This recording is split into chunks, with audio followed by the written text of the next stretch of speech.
Thank you, Madam President. In introducing S3083, let me first explain what's happening across the state regarding nursing home care.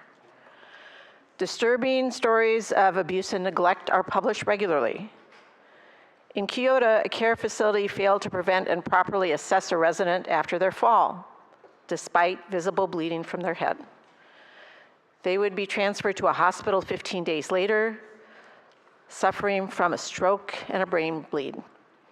The final state report was 174 pages long with a host of other safety violations. In Story City, a resident choked to death in the middle of a nursing home's dining room, despite the facility having clear instructions to supervise eating as a choking hazard.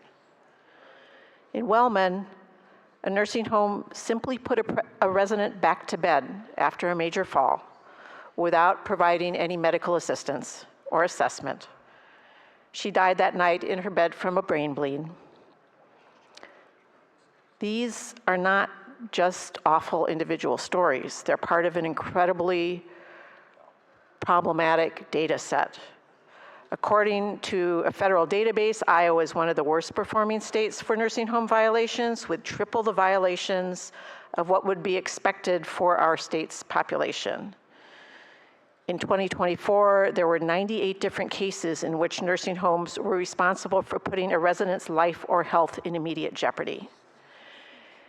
And unfortunately, the situation is primed to get even worse after an out-of-state private equity group took over 29 nursing homes across the state that provide 2,600 residential beds. It was the largest nursing home sale ever recorded in Iowa. The sale involved the transfer of care facilities previously owned by ABCM Corporation of Hampton to the Chicago-based private equity firm Cascade Capital Group, which runs nursing homes under its affiliate Legacy Healthcare. The acquisition of nursing homes by private equity investors has come under scrutiny by regulators, the media, and members of Congress. Too many profit-minded investors target care facilities for acquisition, starve them of cash while collecting a reliable stream of income from Medicare, and then cash out. The 29 homes involved in the sale are located in a community near you: Allison, Applington, Armstrong, Battle Creek, Belmont, Bloomfield, Britt, Clear Lake, Elma, Emmetsburg, Garner, Guttenberg, Hampton, Independence, Indianola, Lake Mills, Lisbon, Mason City, Morning Sun, Mount Vernon, Olwine, Nevada, Norris Springs, Sac City, Sigourney, Waterloo, Waukon, and Webster City. How will that acquisition affect care in these facilities? Independent reporting found that in other states, the group that acquired them had 17 times the fines and 9 times as many safety violations per facility than the previous owner in Iowa. This amendment would prevent private equity or a group controlled by private equity from acquiring Iowa nursing homes going forward in order to prevent deficiencies.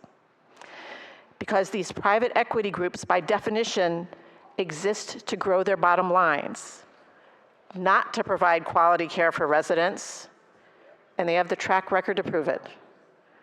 Their reason for existence is profit. And if we want to find out any of that information behind the acquisition, we can't. By current state law, records of these purchases, what and who stands behind them, what they've invested, are behind the curtain. We can't FOIA any information. So instead of providing facility ownership an unneeded opportunity to dismiss valid deficiencies, we should, for once, be standing up for Iowa's seniors by preventing future deficiencies, by preventing further private equity acquisitions of Iowa's nursing homes as one way to actually protect residents. They shouldn't be making money off grandma and grandpa's backs, and grandma and grandpa ought to actually be germane for this body. I ask for your support for this common sense amendment, and I'm happy to answer any questions.